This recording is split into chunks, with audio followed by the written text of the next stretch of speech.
Good morning बच्चों।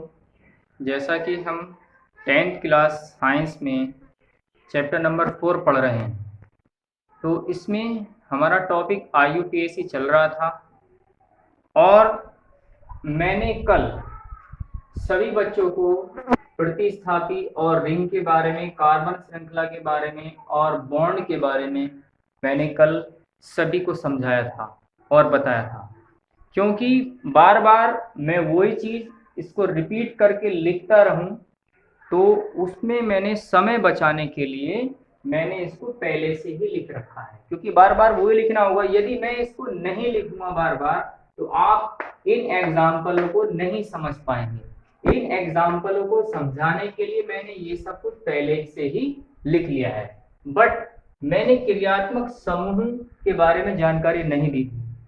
वो इसलिए नहीं दी थी क्योंकि सब एक साथ कराने से, क्योंकि मैंने कल केवल इनके बारे में जानकारी दी थी और इसको मैंने रुका दिया था, तो इसलिए आज इसकी जानकारी दूंगा। ये मैंने कल समझाया था सबको कि प्रतिस्थापी रिंग है, रिंग बंद है कि नहीं है, इसके बारे में जानकारी, और कार्बन श्रृंखला के बारे में मैंने कल बताया था, और यहाँ पे बॉन्ड नेम के बारे में कल बताया था। अब मैं यहाँ पर इसके क्रियात्मक समूह के बारे में जानकारी दूंगा, लेकिन उससे पहले मैं इसमें जानकारी दूंगा कि यहाँ पे 1 डिग्री पूर्व लग्न लिखा हुआ है, तो इसको 1 डिग्री का मतलब होता है प्राथमिक, है ना, प्राथमिक पूर्व लग्न। यानी सबसे पहले नंबर पर हमारे पास में क्या आएगा, प्रतिस्थापी।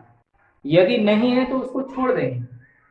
दूसरे नंबर पर 2 डिग्री पूर्व लग्न यानी द्वितीयक पूर्व लग्न। दूसरे नंबर पर हमारा ये आएगा कि रिंग बंद है कि नहीं है, रिंग बन रही है या नहीं बन रही है। इसके बाद में कार्बन श्रृंखला, कार्बन श्रृंखला को देखना है।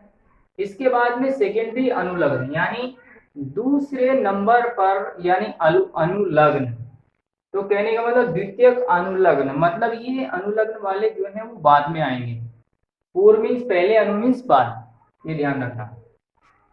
इसके बाद में यानी प्राथमिक अनुलग्न जो कि क्रियात्मक समूह के अंतर्गत आते हैं। तो ये क्रियात्मक समूह, ये जितने भी हैं ये सारे ग्रुप हैं। इन ग्रुप से हमारी पहचान चलती है कि कौन अल्कोहल ग्रुप है, कौन एल्डिहाइड है, कौन कार्बोक्सिलिक अम्ल है, और कौन कीटो ग्रुप है, एमाइड है, एमीन है।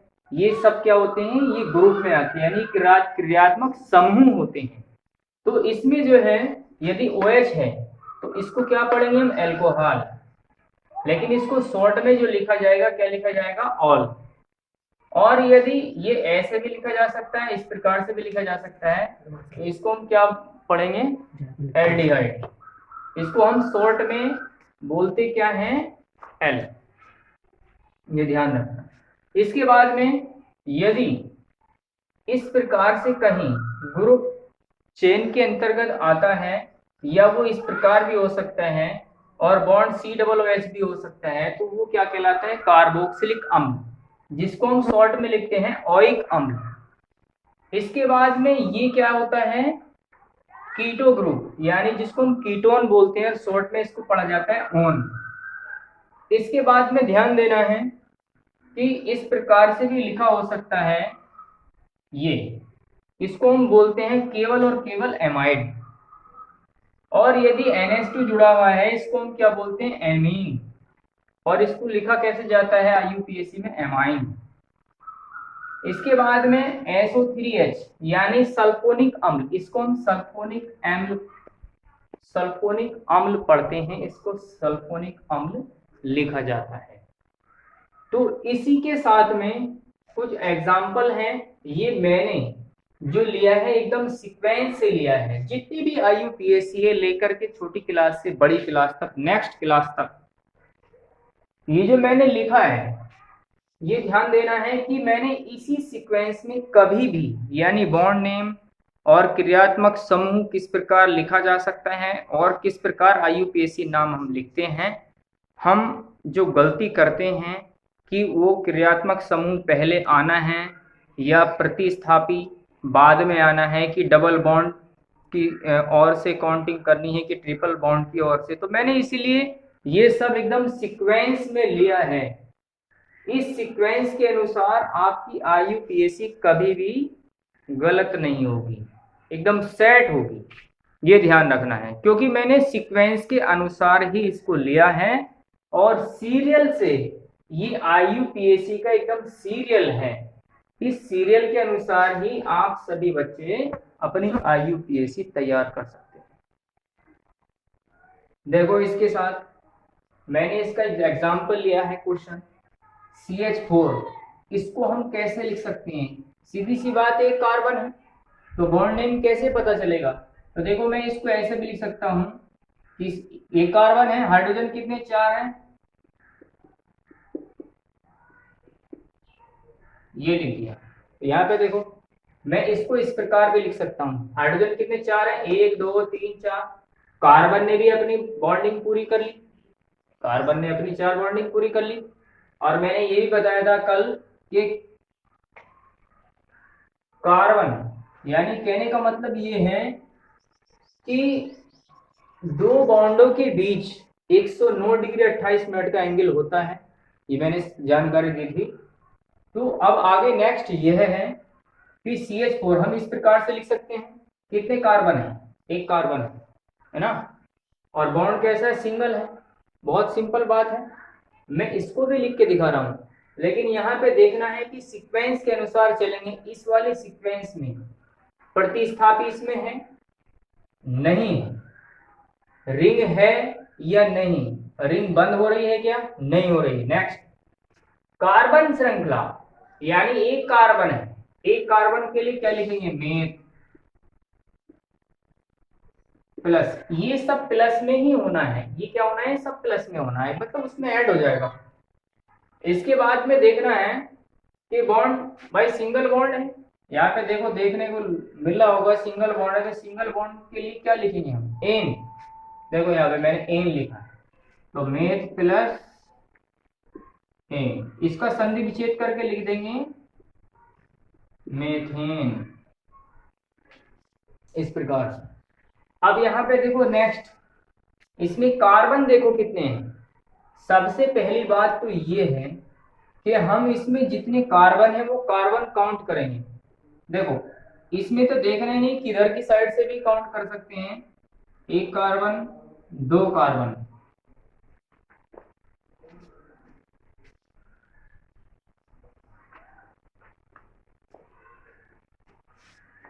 देखो यहाँ पे कितने कार्बन है, दो कार्बन है, बॉन्ड भी सिंगल है, लेकिन हम अपना सीक्वेंस देखेंगे कि प्रतिस्थापी इसमें है, क्लोरो फ्लोरो ब्रोमो हाइड्रो जैसा है, इसमें दिख रहा है कि नहीं, रिंग बंद हो रही है कि नहीं, नहीं हो रही। इसके बाद कार्बन श्रृंखला, हमने कार्बन गिनली कितने हैं, एक दो, दो कार्बन है। इसके बाद बॉन्ड देखो सिंगल बॉन्ड है, यानी कार्बन कार्बन के बीच में सिंगल बॉन्ड है, तो सिंगल बॉन्ड, सिंगल बॉन्ड के लिए क्या लिखेंगे, एन, यानी दो कार्बन के लिए हम क्या लिखेंगे, एथ, एथ प्लस, सिंगल बॉन्ड के लिए ए, इसका संधि विच्छेद करके लिख देंगे एथ प्लस एन, यानी एथेन, ये एथेन हो गया। इसके बाद में सेम उसी प्रकार से ये वाला पार्ट होमवर्क है, क्योंकि कितने कार्बन है देखना है, CH3 CH2 CH3, कहने का मतलब यहाँ पे देखना है कि एक कार्बन, एक दो तीन, तीन कार्बन, तीन कार्बन पे क्या होगा, प्रोप, सिंगल बॉन्ड के लिए एन, तो propane, pro plus N propane. तो इस प्रकार से नंबर 4 में, क्योंकि अभी तक हम जो क्वेश्चन कर रहे हैं वो केवल इस वाले यानी द्वितीयक अनुलग्न में ही हम पहुंच पा रहे हैं, अभी ये वाले जो क्रियात्मक समूह है, यानी ये वाली टेबल इधर वाली जो है उसका यूज ही नहीं हो रहा। क्यों? क्योंकि अभी हम फिलहाल ये इसमें यानी इनमें से ही क्वेश्चन बना करके करेंगे।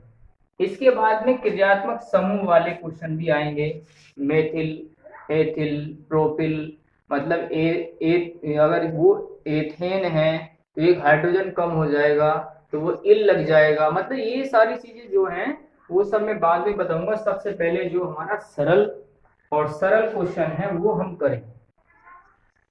तो इसमें जो है ये होमवर्क है। अब यहाँ पे देखेंगे, यहाँ ध्यान देना है कि हमारे पास में कितने कार्बन है। एक कार्बन, दो कार्बन, तीन कार्बन। कार्बन तो हमने देख ली, बॉन्ड का भी हमें पता है सिंगल बॉन्ड है। लेकिन अब हम अपने सीक्वेंस में देखेंगे कि क्या प्रतिस्थापी इसमें है, नहीं। क्लोरो फ्लोरो ब्रोमो आयोडो जैसा है इसमें दिख रहा है, नहीं। तो इसलिए आगे नेक्स्ट चलेंगे। रिंग बन रही है क्या, बन रही है। यहाँ पे देखो बंद हो रहा है, बंद हो रहा है नहीं, इस प्रकार से क्या हो रहा है, बंद हो रहा है। तो ध्यान रखना है। तो जब ये बंद हो रहा है तो बंद होने को हम, क्योंकि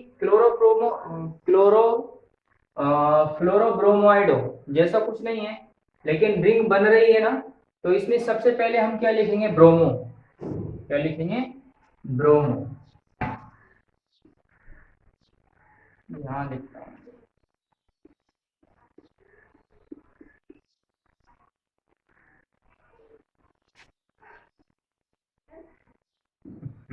मैंने क्या लिख दिया।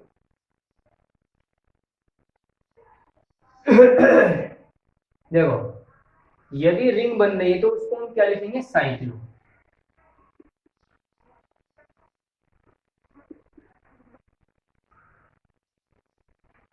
साइक्लो। अब इसके बाद में देखेंगे साइक्लो। अब हमारे पास में कार्बन यानी कार्बन श्रृंखला की बात है, तो हमारे पास में एक दो तीन, तीन कार्बन है। तीन कार्बन पे क्या होगा, प्रोप। तो cyclo prop plus, cyclo prop plus. अब यहाँ पे देखो बॉन्ड कैसा है, सिंगल है। सिंगल बॉन्ड के लिए क्या लिखते हैं हम, एन।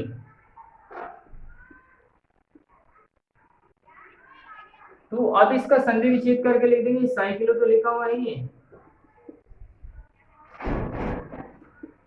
साइक्लो प्रोपेन, ये इसका नेम है। अब नंबर 5 है। नंबर 5 पे ध्यान देना है कि हमारे पास में लिखा है CH2 double bond CH single bond CH3।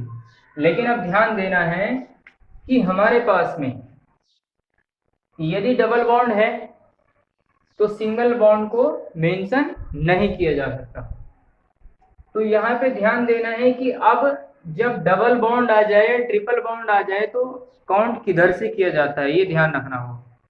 तो यहाँ पे देखेंगे कि हमारे पास में कितने कार्बन है। हमें पता है कि एक दो तीन, तीन कार्बन तो है, लेकिन हम काउंट किधर से करें। ध्यान रखना है कि डबल बॉन्ड जब आ जाए तो डबल बॉन्ड को सबसे कम नंबर मिले, तो यानी उसका बॉन्ड नेम जरूर लिखा जाता है। तो डबल बॉन्ड को कम नंबर मिले, यदि हम इधर से काउंट करेंगे तो डबल बॉन्ड को अधिक नंबर मिलेंगे, है ना। अगर मैं इधर से काउंट कर लूं, एक दो तीन, ठीक है ना, तो यानी दूसरा नंबर मिल रहा है। और यदि मैं इधर से काउंट करता हूं कार्बन को, एक दो तीन, तो ध्यान रखना है कि डबल बॉन्ड को सबसे कम नंबर मिले। तो इस प्रकार से हमें कार्बन को क्या करना होगा, काउंट करना होगा। देखो एक दो तीन, देखो अब हमें ध्यान देना है कि यहाँ पे कार्बन को, यानी एक कार्बन, यानी कहने का मतलब पहले कार्बन के साथ ही डबल बॉन्ड जुड़ा हुआ है, क्योंकि हमने काउंट इधर से किया है, इधर से किया, इधर से किया है। कहने का मतलब ये है हमने काउंट किधर से किया है, लेफ्ट से किया है। यदि हम राइट से करते हैं तो इसको कौन सा नंबर मिलता, दूसरा नंबर मिलता। लेकिन यहाँ पे हमें जो डबल बॉन्ड होगा उसको सबसे कम नंबर मिले, इस बात का ध्यान रखना है। उधर से हमें काउंट करना होगा। तो यहाँ पे देखेंगे, तो अब मैं क्या लिखूंगा, यहाँ पे देखना प्रतिस्थापी, यानी क्लोरो फ्लोरो ब्रोमो जैसा कुछ है नहीं है। रिंग बन रही है कि नहीं बन रही? नहीं बन रही है। इसके बाद में देखना है कि कार्बन श्रृंखला, तो हमारे पास में कितने कार्बन है? 3 कार्बन है। तो 3 कार्बन के लिए हम क्या लिखते हैं? प्रोप। 3 कार्बन के लिए प्रोप। और ध्यान रखना है, अब हमें प्रोप, अब देखो यहाँ पे डबल बॉन्ड, यानी डबल बॉन्ड हमारे पास में है तो पहले कार्बन के साथ में ही जुड़ा हुआ, लेकिन यहाँ पे ध्यान देना है कि रिंग तो बन ही नहीं रही है, लेकिन हम यहाँ पे आ गए हैं, तीसरे नंबर से हमें इसे काउंट करना होगा और यहाँ पे देखना है कि डबल बॉन्ड यदि हमारे पास में है तो हम क्या लिखते हैं? ए। लेकिन बॉन्ड नेम इसमें लिखना जरूरी है कि बॉन्ड कौन से नंबर पर है। तो देखना है कि पहले नंबर पर है। कौन से नंबर पर है? पहले नंबर पर। तो हम यहाँ क्या लिखेंगे? प्रोप। ध्यान रखना शब्द और नंबर के बीच में क्या लगेगा? डैश लगाया जाता है। और नंबर यदि आ जाए तो नंबर के बीच में कोमा लगाया जाता है। तो शब्द और संख्या के लिए यानी नंबर के लिए हम डैश लगाते हैं। तो 1। तो बॉन्ड कौन से नंबर पर है? पहले नंबर पर 1। और डबल बॉन्ड है तो क्या लिखेंगे? ई।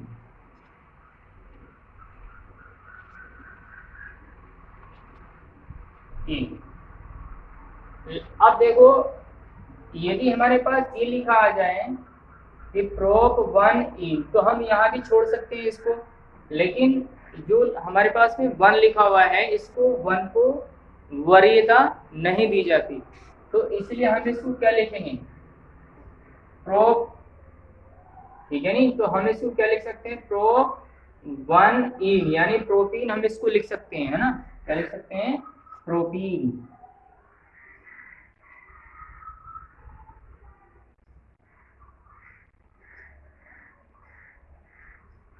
प्रोप इन, यानी 1 को छोड़ देंगे तो क्या लिखेंगे? प्रोटीन। ये ध्यान रखना।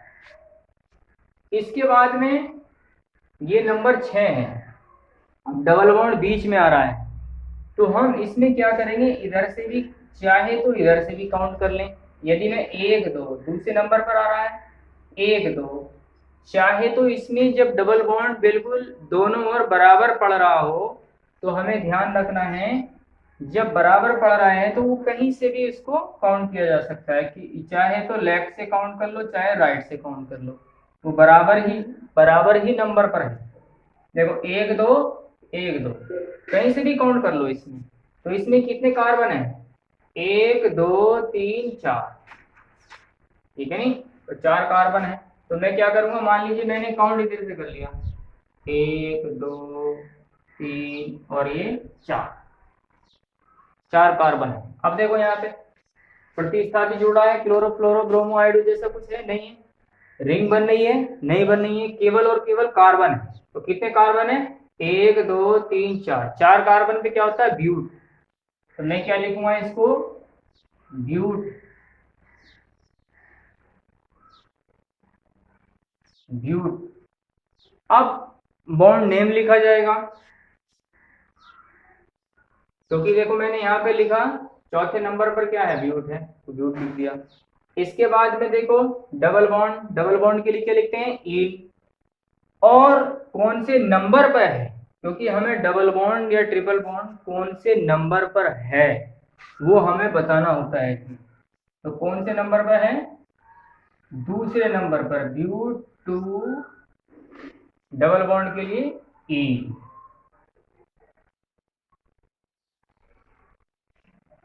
ब्यूट 2 ई, इसको इस तरह से लिखा जाएगा। यदि 1 है तो 1 को छोड़ देंगे तो उसे हम प्रोपीन लिख देते हैं, और यहाँ पे यदि 1 से नेक्स्ट नंबर होते हैं बड़े तो वो वैसा का वैसा इसको लिख सकते हैं। इसको हम ऐसे भी लिख सकते हैं, 2 को पहले रख दो और ब्यूटीन लिख दो इसको, चाहे 2 डैश ब्यूटीन, चाहे ऐसे भी लिख सकते हैं, चाहे यहीं पे छोड़ दें, कोई समस्या वाली बात नहीं। इसी प्रकार से 7वां भी होमवर्क से है, और ये 8वां मैंने इधर जगह होने की वजह से, मैंने इधर कम होने की वजह से मैंने यहाँ लिख दिया था, तो इसको ये 8वां भी होगा।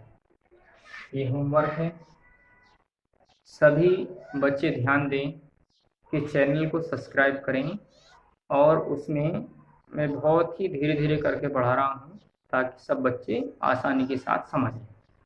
कल और भी ज़्यादा बेहतर पार्ट इसमें आएंगे, तो इसमें थोड़ा थोड़ा करके ये बढ़ने लगेंगे क्वेश्चन, है ना। तो इसमें जो क्रियात्मक समूह है कल इसका भी यूज होगा। तो इसलिए ये ध्यान रखना है, चैनल को सब्सक्राइब और लाइक करें।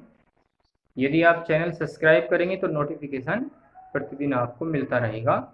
धन्यवाद।